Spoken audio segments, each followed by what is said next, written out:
지금 우리가 문제되는 게 다 돈을 물신화하고 완전히 신격화해서 그 돈을 벌기 위해서는 수단과 방법을 가리지 않고 온갖 불의하고 불법한 일을 행하면서 이렇게 재산을 이렇게 불리려고 하는 그게 문제지, 열심히 노력하고 올바른 방법으로 부자가 되는 거는 그 누구도 비난해서는 안 되잖아요.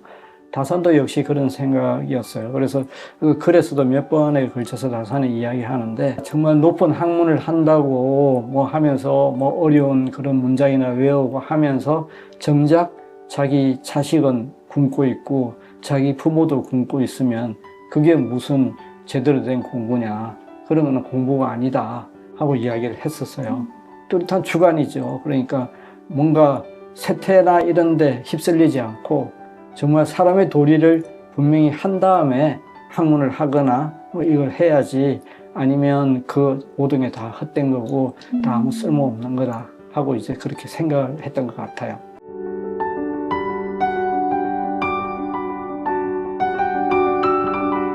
이 장 고난편의 수의부실, 괴로움 속에 머물며 자기 길을 지킨다에서 다산은 고난을 피하기보다 오히려 즐기거나 자신의 상황 속에서 잘 이용하는 모습을 보여줍니다. 귀양지인 탐진에 지네와 뱀이 많다는 말에 오히려 자애로운 하늘이 내려준 은혜라고 말하면서 그 독이 약이 될 수 있다라고 생각했는데요. 다산이 고난을 대하는 지혜에서 우리가 배울 점을 꼽아주신다면 어떤 게 있을까요? 사람들은 이제 불편한 상황을 보고 아유, 그런 곳에서 어떻게 지내? 너무 힘들지 않아? 하면서 이야기하지만 정작 다산은 거기서 좋은 점을 본 게, 지네하고 뱀 같은 경우는 약이 될 수도 있는 그런 거기 때문에 오히려 좋을 수도 있다, 이렇게 이제 이야기를 했잖아요.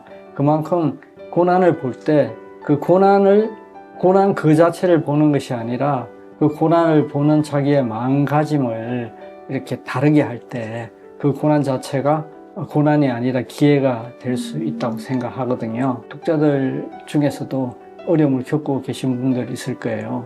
근데 사실은 그 고난이, 어렵고 힘든 그 상황이 사실은 기회가 될 수 있다는 걸 다산이 보여줬잖아요.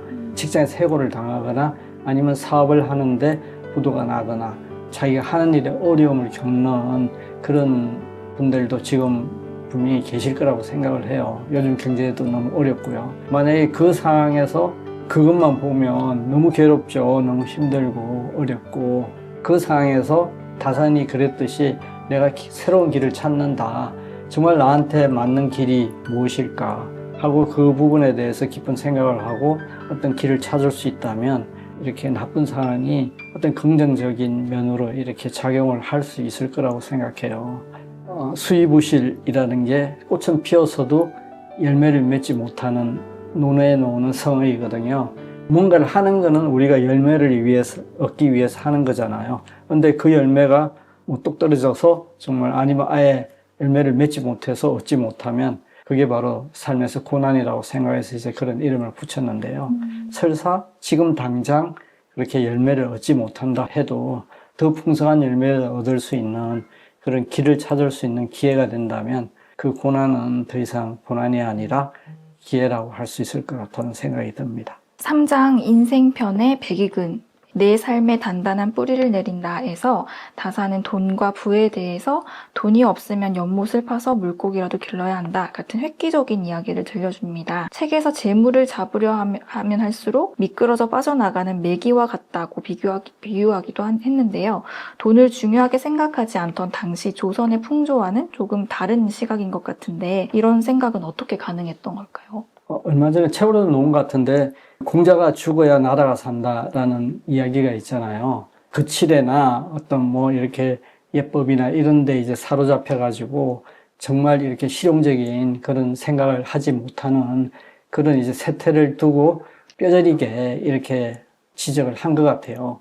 옛날에 공자나 맹자도 이렇게 재산을 늘리고 뭐 이렇게 부자가 되고 하는 거에 대해서 부정적이지는 않았어요. 그분들도. 그러니까 우리가 오해를 하고 있는 게, 그분들은 뭐 모든 걸 재산이나 이런 거 없이 청렴하게 살면서, 가난하게 살면서 학문을 하는 사람이 옛날에 어떤 선비들일 것이다 생각했지만, 정작 그 선비의 대표적인 인물인 공자나 맹자는 그렇게 이야기하지 않았거든요. 공자 같은 경우도 부자가 될 수 있다면 그 일을 하겠지만 그렇게 할 수 없기 때문에 내가 좋아하는 것을 하겠다 이렇게 이야기했어요.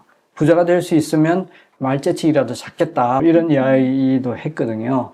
그러니까 그 정도로 견리 사이, 견덕 사이 이렇게 이익이 되는 일을 보면 어려운지를 생각해라 라고 이야기를 했었어요. 이익되는 일이나 이것을 아예 멀리 해라는 것이 아니고 만약에 취할 일이 생긴다면 내가 이것을 취하는 게 어려운 일일까? 의에 어긋나지는 않을까? 하는 걸 생각한 다음에 그것을 취하라고 이렇게 이야기했던 거지 아예 멀리 하라는 이야기는 아니었어요. 명자도 이제 그 책에 보면 무항산, 무항심이라는 말이 있어요. 그러니까 먹을 것, 입을 것이 갖춰지지 않으면 백성들한테 충성을 요구할 수는 없고 그 사람들이 충성도 하지 않는다 하고 이야기를 했거든요. 그런 게 다 기본적으로 재물이나 이런 거에 대해서 완전히 부정적인 게 아니라 단지 정의롭게 올바른 방법으로 이렇게 돈을 벌어라 하고 이제 이야기를 했던 거거든요. 지금 우리가 문제되는 게 다 돈을 물신화하고 완전히 신격화해서 그 돈을 벌기 위해서는 수단과 방법을 가리지 않고 온갖 불의하고 불법한 일을 행하면서 이렇게 재산을 이렇게 불리려고 하는 그게 문제지 열심히 노력하고 올바른 방법으로 부자가 되는 거는 그 누구도 비난해서는 안 되잖아요. 다산도 역시 그런 생각이었어요. 그래서 그 글에서도 몇 번에 걸쳐서 다산을 이야기하는데 정말 높은 학문을 한다고 하면서 어려운 그런 문장이나 외우고 하면서 정작 자기 자식은 굶고 있고 자기 부모도 굶고 있으면 그게 무슨 제대로 된 공부냐. 그런 거는 공부가 아니다 하고 이야기를 했었어요. 뚜렷한 주관이죠. 그러니까 뭔가 세태나 이런 데 휩쓸리지 않고 정말 사람의 도리를 분명히 한 다음에 학문을 하거나 이걸 해야지 아니면 그 모든 게 다 헛된 거고 다 아무 쓸모없는 거다 하고 이제 그렇게 생각을 했던 것 같아요. 저도 역시 그에는 공감을 합니다. 사장 성찰편의 소각 위축, 마음을 살피고 깨달음을 쌓아 나를 성장시킨다. 다산은 예순에 직접 묘지명을 쓰며 새로운 출발을 다짐했습니다. 다산이 젊은 시절 성공가도에 있던 자신을 나를 잃어버린 시간이라고 표현하고 마흔 무렵에 새로운 삶을 결심했던 것처럼 작가님에게도 혹시 그런 경험이 있었을까요? 처음에 이제 사회에 나와서 직장 생활을 했었고 그 다음에 이제 자영업도 하고 여러 가지 일들을 했는데요. 가정에서 크게 성공을 했거나 사실 그런 건 아니었죠. 그럭저럭 그렇게 생활을 해왔던 것 같아요. 직장에서도 물론 이제 특진도 하고 좀 이렇게 남보다 좀 먼저 승진도 하고 그런 경험은 있지만 다산하고 비교할 정도의 그런 건 아니었고요. 그냥 남보다 조금 더 낫게 했었고 사업도 이제 그냥 그렇게 어렵지 않게 이렇게 했는데 근데 어느 순간 제가 어려움을 느끼고 사업도 이제 점점 어려워졌고 내가 작가로서의 길을 갔으면 좋겠다 하는 그 생각을 했어요. 집안 살림은 아내한테 맡기고 제가 한 3년 동안 아마 3년 정도 가까이 될 것 같아요. 국회의사당 국회 도서관에서 제가 이제 공부를 했거든요. 2012년도에 첫 책이 나왔는데 인문으로 통찰하고 감성으로 통합하라는 책이었어요. 그 인문학이나 감성이나 이런 거에 대한 중요성을 이야기를 알리고 싶어서 사실은 그 책을 썼는데 가분하게도 그 장관상도 받고 했었거든요. 근데 그 책을 쓰면서 이렇게 계속 공부를 하다가 고전에 제가 이제 빠지게 됐어요. 고전이라는 게 이런 깊이가 있고 내 삶이 그동안 허전하고 허무했던 게 정말 내가 너무 고전을 몰랐던 게 아닐까. 사실 이런 생각을 해서 첫 책을 내고 난 뒤부터 고전 공부를 했거든요. 2014년도인가요?